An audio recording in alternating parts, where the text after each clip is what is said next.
పిల్లలు ఎలా ఉన్నారు? బాగున్నారా? హాలిడేస్ బాగా ఎంజాయ్ చేస్తున్నారా? ఇన్ని రోజులు బాగా ఎంజాయ్ చేస్తున్నారు కదా. ఇంకా ఇప్పటి నుంచి మనము 10వ తరగతి కాబట్టి పాటలు బాగా చెప్పుకుందాం, సరేనా? ఈరోజు మనం చెప్పుకోబోయే పాఠం వచ్చేసి ప్రత్యక్ష దైవాలు. చెప్పండి, ఏ పాఠము? అందరూ టెక్స్ట్ బుక్స్ ముయ్యండి, నేను మళ్ళీ తెరిపిస్తాను. ఫస్ట్ చెప్పేది వినండి.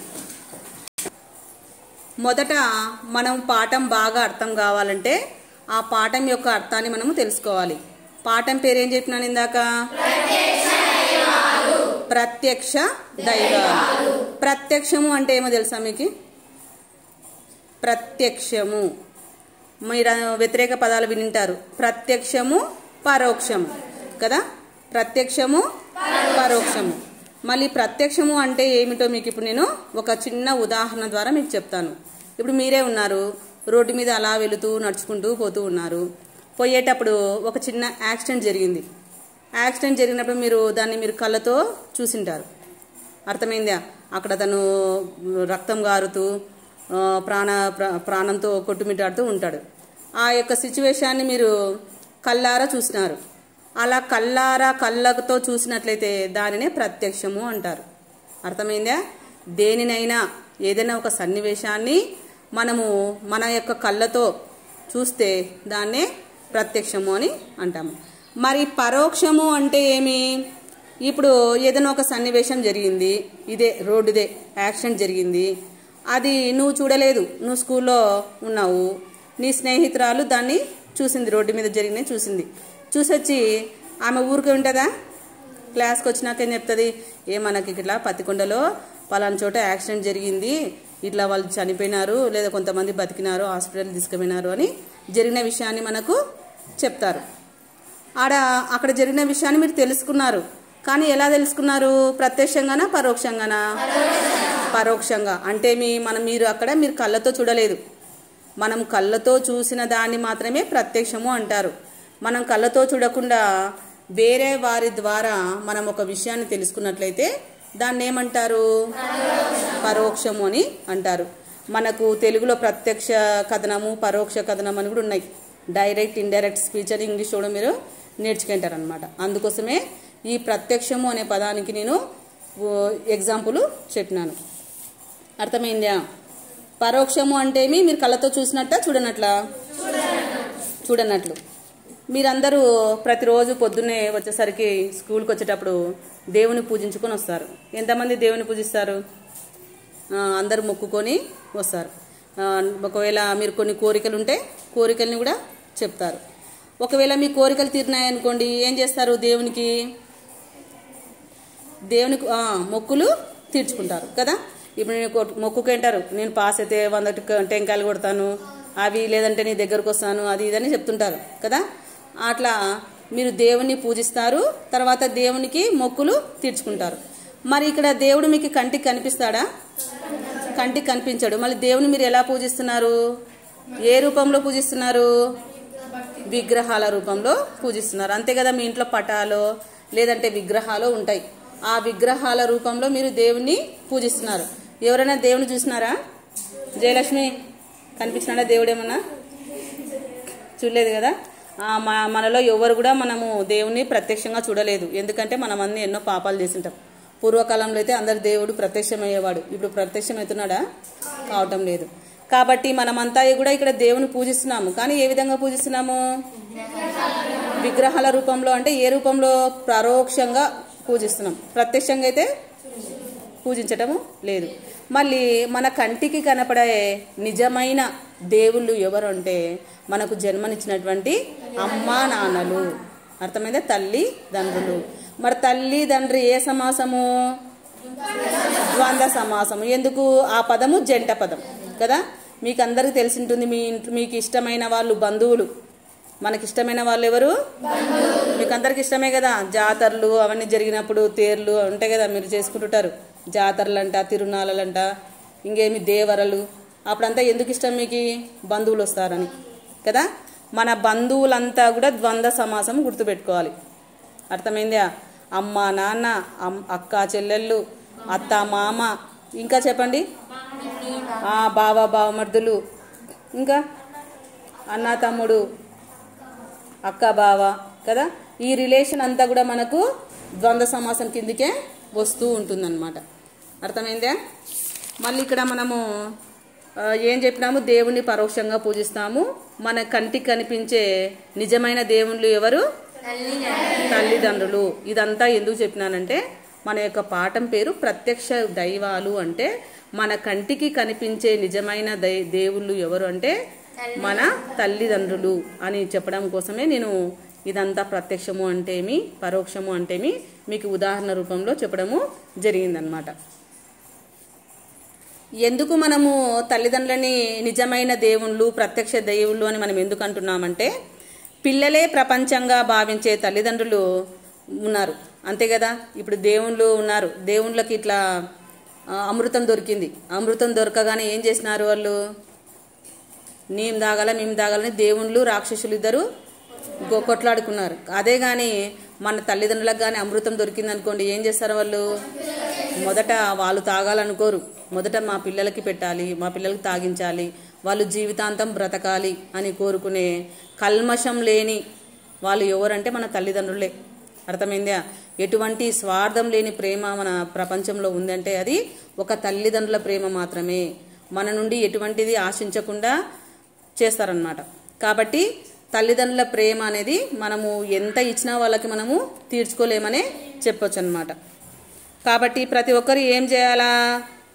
గురుతర బాధ్యతగా ప్రతి ఒక్కరూ తల్లిదండ్రుల పట్ల బాధ్యతగా ఉండాలి. పెద్దగైనాక వాళ్ళని బాగా చూసుకోవడము అవన్నీ చేయాలా. చాలామంది చూడండి ముసలిగా అయిపోతేనే ఏం చేస్తున్నారు? వృద్ధాశ్రమాల్లో అనాథాశ్రమంలో వదిలేస్తున్నారు. అలా చేయకూడదు. చిన్నప్పుడు తల్లిదండ్రులు మీకు అన్ని సేవలు చేసింటారు కదా, స్నానం చేయించడము అన్నీ చేసింటారు, ఇంకా మీకు తెలుసు. మళ్ళీ పెద్దగా అయినాక మాత్రం వాళ్ళని మనము చేయడానికి విసుక్కుంటుంటాం. అలా చేయకుండా మన యొక్క బాధ్యతగా తల్లిదండ్రులకు సేవ చేయాలి ప్రతి ఒక్కరని మనకి ఈ పాఠాన్ని పెట్టడము జరిగిందనమాట.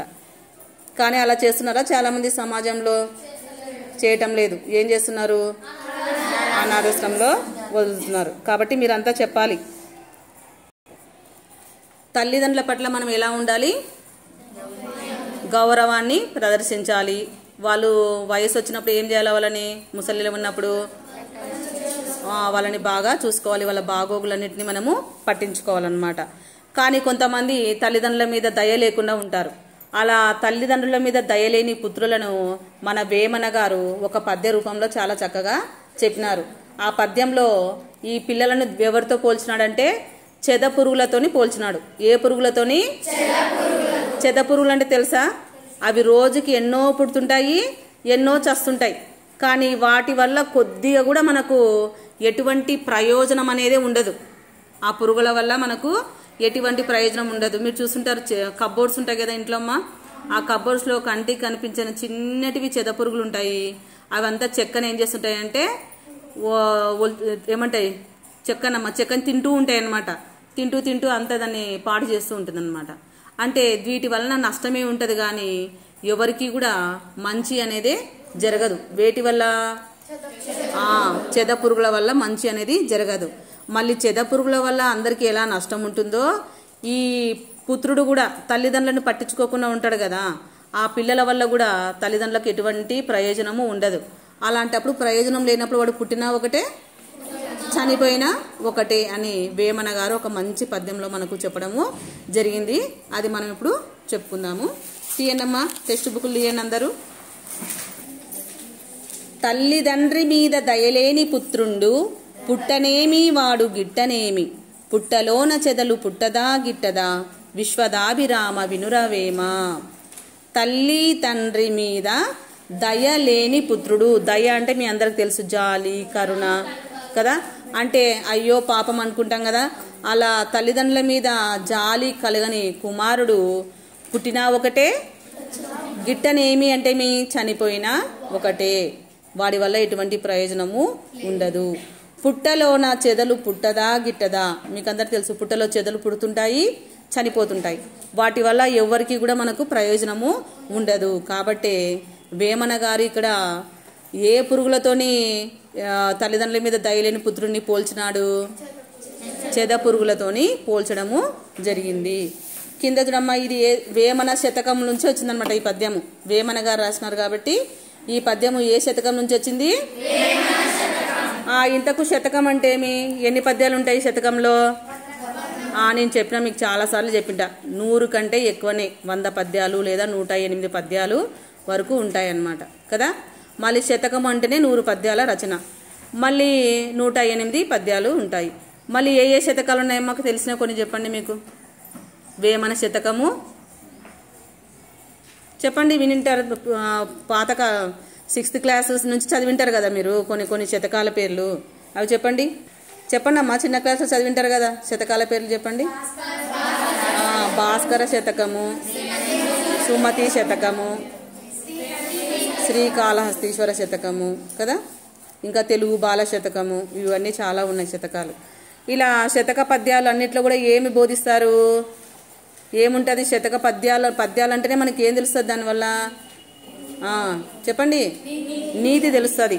ఏది మంచి పను ఏమి నీతి అంటే దానిలో ఏదో ఒక మంచి విషయాలని మనము తెలుసుకుంటూ ఉంటాం అన్నమాట వీటి వల్ల. అలా పద్యంలో ఎన్ని పాదాలు ఉంటాయి? పద్యంలో ఎన్ని పాదాలు ఉంటాయి? 4 పాదాలు ఉంటాయి కదా. ఈ 4 పాదాలలో చివరి పాదాన్ని ఏమంటారు?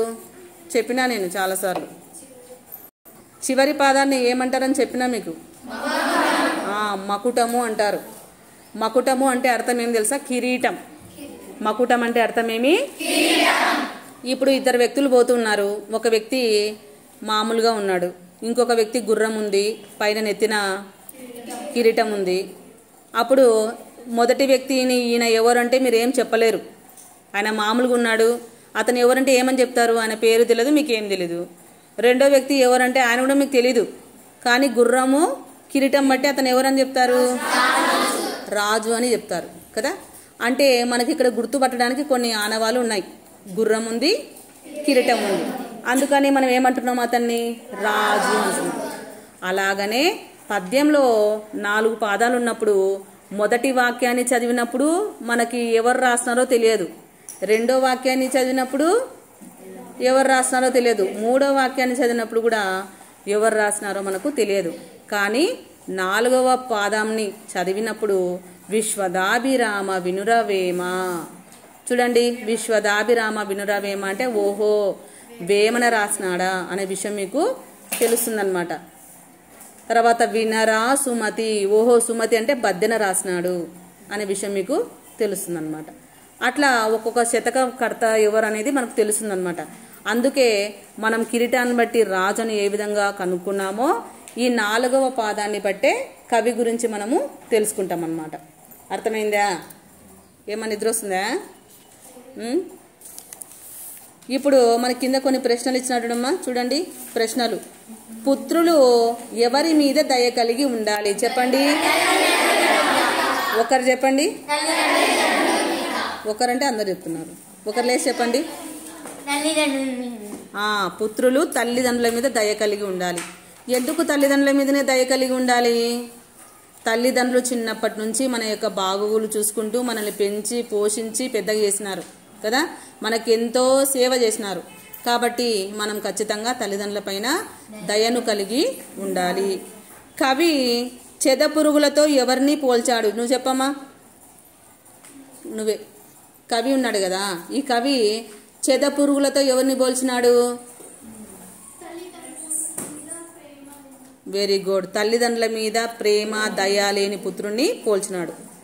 ఎందుకు వాటితోనే పోల్చినాడమ్మా అంటే ఈ చెదపురుగులు ఎందుకు పనికిరావు, ఆ తల్లిదండ్రుల మీద దయలేని పుత్రుడు ఎందుకు పనికిరాడు. కాబట్టే వేమన గారు చెదపురుగులతోనే ఈ తల్లిదండ్రుల మీద దయలేని పుత్రుని పోల్చడము జరిగింది.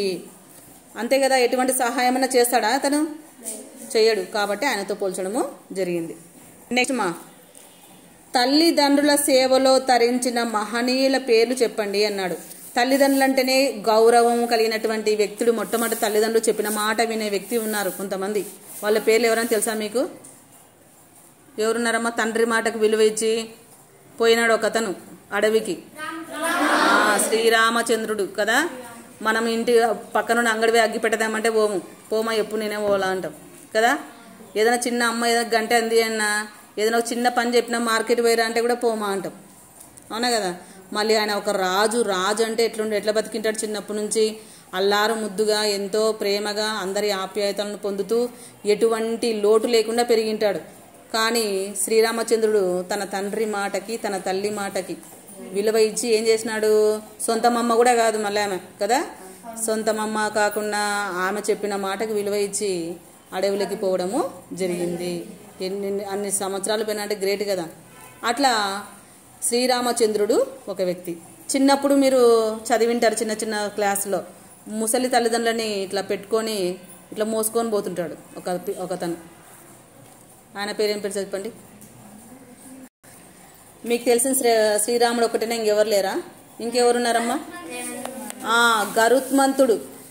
గరుత్మంతుడు మీరు విన్నారు, పాఠంలో వినింటారు. అమ్మ కోసం పాఠం ఉంది ఇంతకుముందు.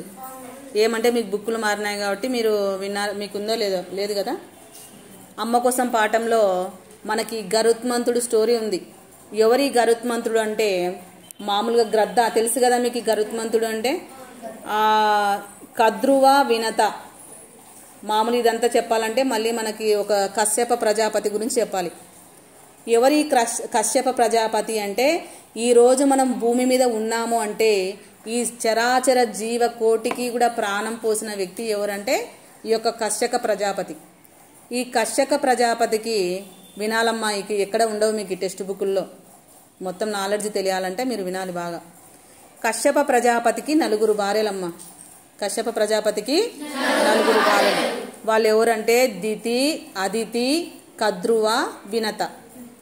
దితి, అదితి, కద్రువ, వినత.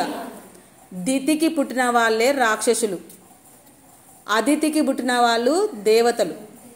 దితి అదితి 2 వ్యతిరేక పదాలు ఉన్నాయి చూడండి. న్యాయము అన్యాయము ఎలా ఉంటుందో అలాగా దితి అదితి అంటే భర్త మాత్రం ఒక్కడే, ఇక్కడ భార్యలు 4. దితికి పుట్టిన వాళ్ళు రాక్షసులు, అదితికి పుట్టిన వాళ్ళు దేవతలు. కద్రువ వినత. కద్రువకు ఎవరు పుట్టినారంటే ఈ చరాచర ప్రాణకోటిలో ఉన్నటువంటి పాములు ఉన్నాయి కదా, సర్పాలు ఉన్నాయి కదా. సర్పాలు మనం ఏ దేవుని తీసుకున్నా సరే నాగబంధం ఉంటాయి. మీరు అన్ని చూస్తుంటారు సినిమాలలో కూడా. ఏదైనా డబ్బులు ఉన్నాయంటే అక్కడ మనీ ఉంటుంది, పాములు ఉంటాయి కాపలాగా కదా. కాబట్టి ఈ పాములంతా సర్పజాతికి అంతా పుట్టిన వాళ్ళే అంతా ఎవరంటే ఈ యొక్క కద్రువకు పుట్టిన వాళ్ళే. ఈ కద్రువకి 1000 సర్పాలు. కద్రువకి 1000 సర్పాలు. మొదటి కొడుకు పేరేం పేరంటే కర్కోటకుడు. మొదటి కొడుకు పేరేం పేరు? కర్కోటాది సర్పాలు అంటారు. అట్లా గుర్తుపెట్టుకోవాలి మీరు, కర్కోటాది సర్పాలు. లేదంటే మీకు కర్కాటక రాశి అని వినింటారు మీరు. ఆ కర్కాటక రాశి అంటేనే ఆశ్లేష నక్షత్రం అని వస్తుంటుంది. ఆశ్లేషము అంటే ఏమొస్తుంది? పాములనే వస్తాయి కదా. కాబట్టి మీరు ఆ విధంగానే గుర్తుపెట్టుకోవచ్చు. కర్కోటాది సర్పాలు పుట్టింది ఎవరికంటే కద్రువకి. కాక గుర్తుపెట్టుకోవచ్చు ఈజీగా కదా. మళ్ళీ వినతకు పుట్టిన వాళ్ళు ఎవరంటే గరుత్మంతుడు, అనురుడు. గరుత్మంతుడు, అనురుడు. మీరు ఇవన్నీ తెలుసుకోవాలా. ఊరిక పాఠంలో ఉండేదే చదివితే బట్టి కొట్టినట్టుంటుంది. మనకు తెలియని విషయాలు చాలా ఉంటాయి. కాబట్టి మనకి 4 వల్లనే మనం ఈ ప్రపంచం అనేది ఏర్పడింది అనమాట. రాక్షసులు, దేవతలు, ఈ కర్కోటాది సర్పాలు, తర్వాత గరుత్మంతుడు, అనురుడు. గరుత్మంతుడు ఎవరు ఇంతకి అంటే ఇతను 2వ కొడుకు అనమాట ఈ వినతకి. మొదటి కొడుకు ఎవరు? అనురుడు. ఈ అనూరుడు ఎవరంటే మీకు అందరికి తెలుసు కదమ్మా, సూర్య భగవానుడు. సూర్యుడు పొద్దున్న లేస్తేనే సూర్యుడు ఉంటాడు కదా. మీరు పొద్దున్న లేస్తే కదా సూర్యుడు వెనక లేస్తున్నారు కదా. మళ్ళా సూర్య భగవానుడుకి రథసారథి అంటే అసలు ఆయనకి ఇవి లేవు, ఊరోజాలు లేకుండా పుట్టినవాడు అనమాట. తొడల వరకే, కాలు లేవు. ఇక్కడ తొడల వరకే, కట్టు సగం వరకే ఉన్న వ్యక్తి ఎవరంటే ఈ అనూరుడు. అతనికి కాళ్ళు లేవు, అయినప్పటికీ రథసారథిగా ఉన్నాడు. ఎవరికి? సూర్య భగవానుడికి ఎన్ని గుర్రాలమ్మా? దానికి 7 గుర్రాలు అంటుంటారు. సూర్య రథసప్తమి అంటుంటారు. సప్తమి అంటే ఏమి? సప్త అంటే 7 చక్రాల యొక్క రథసారథిని నడిపే వ్యక్తి ఎవరంటే ఈ అనూరుడు అనమాట. అంత గొప్పవాడు వినత కొడుకు. సెకండ్ వ్యక్తి ఎవరు? గరుత్మంతుడు. ఈ గరుత్మంతుడు కొండలుంటాయి కదమ్మా, తన యొక్క ముక్కుతోని కొండల్ని కూడా పిండి చేయగల బలవంతుడు. అర్థమైందా? అంత గొప్ప ఇద్దరు పెట్టుకొని కూడా వాళ్ళ అమ్మ ఏమైందంటే దాసిగా ఉంది. వాళ్ళమ్మ దాసిగా ఉంది. అర్థమవుతుందమ్మా? ఏం లేదు, కశ్యప ప్రజాపతికి 4 భార్యలు, కద్రువ, వినత, దితి, అదితి. అదితి దేవోభవ అంటాం కదా, కాబట్టి అదితులు అంటే దేవతలు, దితి అంటే రాక్షసులు, దితికి పుట్టిన వాళ్ళు, కద్రువ అంటే సర్పాలు పుట్టినాయి. తర్వాత వినతకి అనూరుడు, గరుత్మంతుడు. అనూరుడు వచ్చేసి సూర్యభగవానుడి రథసారథి. మరి గరుత్మంతుడు ఎవరంటే మీరందరికీ తెలుసు, కలియుగ దైవం వెంకటేశ్వర స్వామికి ఆయన వాహనంగా కూడా ఉన్నాడు గరుత్మంతుడు. ఇంత గొప్ప పుత్రులు పెట్టుకొని కూడా ఈ వినత కద్రువకు బానిసగా ఉంది. బానిసగా ఎప్పుడుంటాం మనం? ఎప్పుడైనా సరే బ్రిటిష్ వాళ్ళు మనల్ని పరిపాలించినారు, వాళ్ళు మనల్ని బానిసలుగా చేసుకున్నారు కదా. అదే విధంగా వీళ్ళిద్దరు ఒక పందెం వేసుకున్నారన్నమాట. ఒకసారి ఏమైందంటే ఈ కశ్యప ప్రజాపతి తన భార్యలతోని, 2 భార్యలతోని, ఎవరెవరు? కద్రువ, వినత. అదితి దితి లేరు ఇక్కడ. కద్రువ వినతతో కలిసి ఏం చేస్తున్నాడు? విహారం చేస్తున్నాడు. అంతే కదా, అప్పట్లో మనలక సినిమాలు అన్నీ లేవు, ఎక్కడికైనా పోయి చూడనీకే, ఎంతసేపు ఉన్న అడవిలో అట్లా విహరించుకుంటూ పోవాల్సిందే. అలాగా కశ్యప ప్రజాపతి కద్రువ వినతను తీసుకొని అలాగా విహరిస్తూ ఉన్నాడనమాట. అలా విహరిస్తుంటే ఏమైంది? దూరంగా ఒక ఉచ్చై శవము కనిపించింది. ఉచ్చై శవము అంటే ఏంటిది? అది ఒక తెల్ల గుర్రం. తెల్ల గుర్రము పేరుని ఉచ్చై శవం అనమాట. తెల్ల గుర్రం ఉంటే అబ్బాయి ఎంత బాగుంది తెల్ల గుర్రము అని. అప్పుడే సాయంత్రం అయిపోయింది. దాని యొక్క తోక తెల్లగా ఉంది అని ఎవరు చెప్పినారు? తెల్లగా ఉందని వినత చెప్పింది. కద్రువ ఏమనింది? లేదు, నల్లగా ఉంది అని చెప్పింది. తోక నల్లగా ఉంది అని చెప్పింది. మామూలుగా తెల్ల గుర్రానికి తోక తెల్లగా ఉంటుందా నల్లగా ఉంటుందా? తెల్లగానే ఉంటుంది. అంటే పోయి చూసొద్దాం పాండి అని అనుకున్నారు. కానీ చీకటి పడింది. చీకటి పడినందుకు ఏమైంది? మళ్ళీ వెంటనే రేపొద్దు చూద్దాంలేండి అని అనుకున్నారు. అంతలోపే ఏం చేసింది? తన పుత్రులు ఉన్నారు కదా, 1000 సర్పాలు ఉన్నారు కదా, వాళ్ళందరినీ పిలిచి ఆమె ఏం చేసిందంటే, మీరంతా పోయి పొద్దున కల్లా ఆ తోకకి మీరు వేలాడండి, నల్లగా అయిపోవాలి కదా, పాములు నల్లగా ఉంటాయి కదా, అట్లా మీరు వేలాడపడండి అని చెప్పేసింది అనమాట. అలా చేయడం తప్పు కదమ్మా అని అన్నాడు. ఎవరు? పెద్ద కుమారుడు. ఎవరు పెద్ద కుమారుడు? కర్కోటకుడు. ఎవరు? అందుకనే ఆమె శాపం పెట్టింది. తల్లి మాటకే నువ్వు ఎదిరిస్తావా అని శాపం పెడితే, తప్పైంది తల్లి, నీ మాట వింటామని చెప్పేసి వాళ్ళు పాముగా వేలాడినారు తోకలాగా.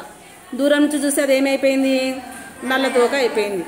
నల్ల తోక అయినందుకు పోటీలో ఓడిపోయింది కదా, కాబట్టి నువ్వు నాకు దాసిగా ఉండాలనేసి ఆమె దాసిగా పెట్టుకుంది అనమాట. ఎవరు? కద్రువ. ఎవరిని? వినతని. మిగతా పాఠం రేపు చెప్పుకుందాం, సరేనా?